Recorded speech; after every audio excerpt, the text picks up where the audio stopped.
Hey there, YTPC. Michelle Baruch coming at you on the 3rd of July. Independence Day is tomorrow.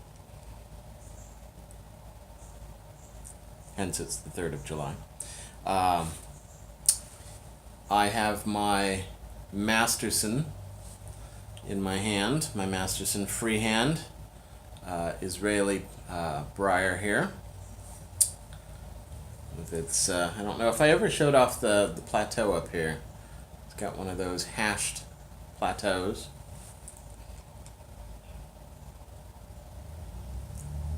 And in it, I have one of my recent gifts from Andrew Sirigliano.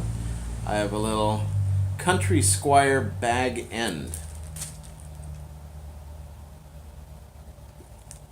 which, though I've heard of Country Squire, this is my first Country Squire blend. I've noticed that they have a lot of things named after Hobbit and Tolkien themed stuff. There's a Rivendell. I think they have an Old Toby's Leaf or something thereabouts. I'm probably butchering the blend name there. They have a bunch of stuff that's very hobbity. But this is my first one. And it's really good. It's really good. It's very much a dignified English, as I coined with another blend. Very bright in the Virginias. And my initial tastes on the charring light and soon after, very, very nutty. There is some burley in this blend. But this might be one of the nuttiest tobaccos I've ever smoked. As I was lighting it up, I did do a quick search on tobaccoreviews.com, and I did find somebody made a reference that they thought this was very much like a milder Squadron Leader. I'm not sure if I agree with that, but yeah, there's that nuttiness again. I just got a big nutty hit. It's funny, when you smoke a burley, you got to kind of do it like matches and take those little sips. You know, matches style. But he does that for a reason, right? It's very good. I like it a lot. So this is not actually going to be a tobacco review. I'm also drinking a little Famous Grouse,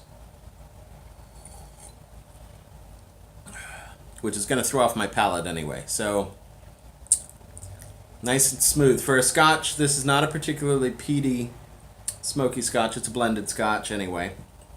It's perfect for what my mood was today. I had kind of a weird day of highs and lows. Kind of stressful, kind of tiring.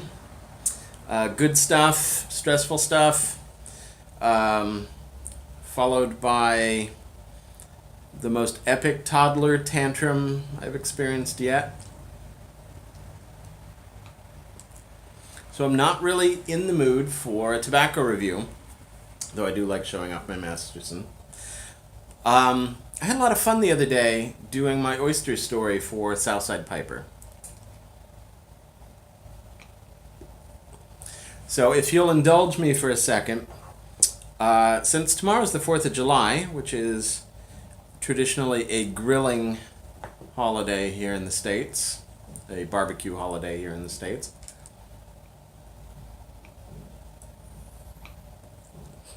I wanted to tell a little, I guess it's not really a story, but I wanted to talk about my dad a little bit.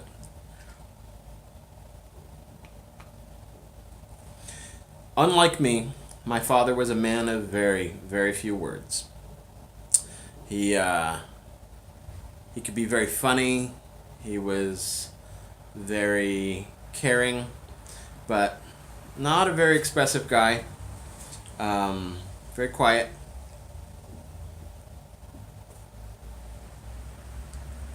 He had a lot of qualities of a pipe smoker to him, though he didn't smoke a pipe.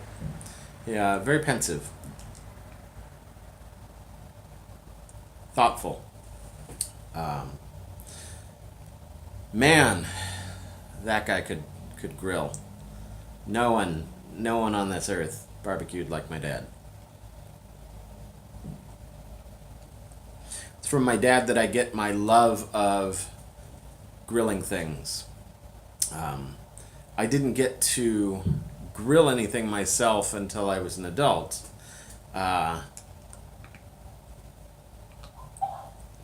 But some of my best meals and certainly some of my best family memories were Sundays and other occasions. I mean, he grilled every Sunday. Sundays and any other occasion that he barbecued. So during the summers, spring and summer, he would go fishing a lot.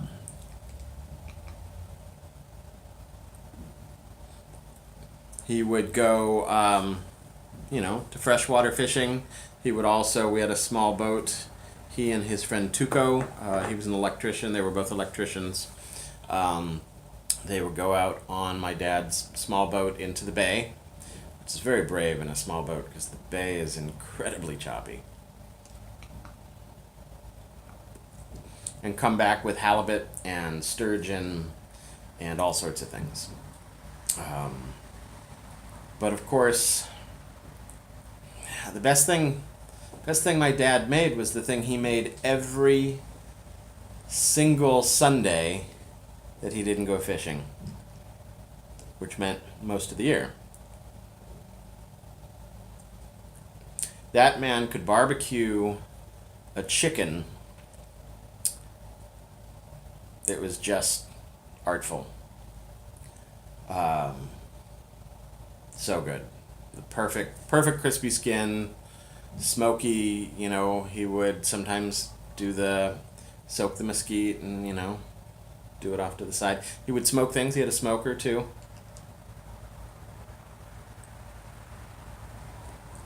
He had a column smoker.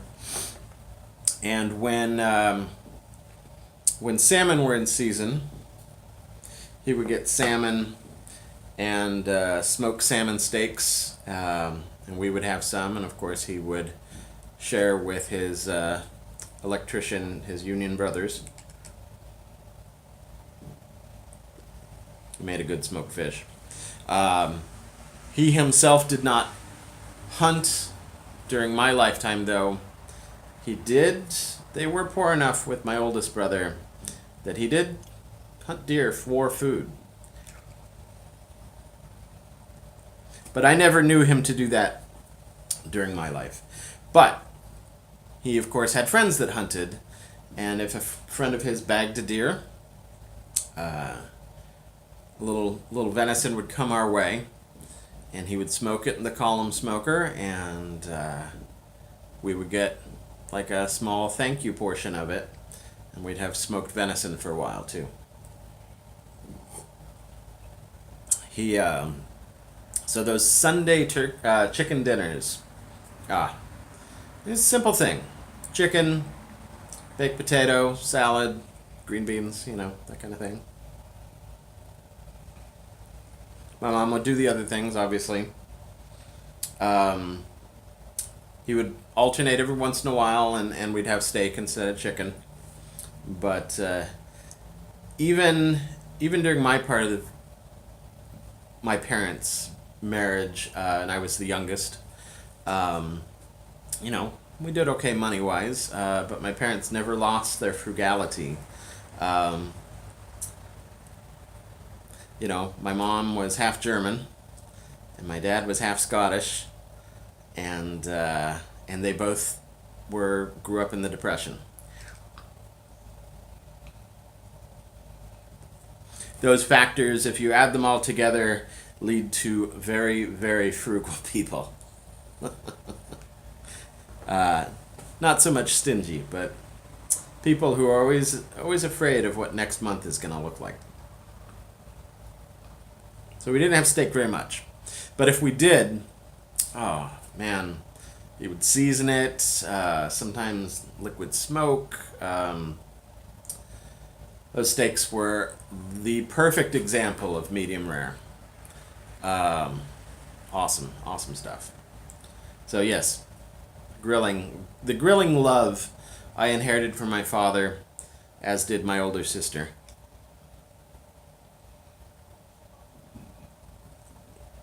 I suspect my oldest brother did too, a little bit, but he, whereas I like the pipes and cigars, and he does. He's a brewmaster. We all definitely like our culinary and sensual things and are obsessed with flavor, it looks like, if looking back on it now. But so yeah, there's no like beginning, middle, and end to that story with my dad. But tomorrow's the 4th of July, and I'm going to be out with my grill.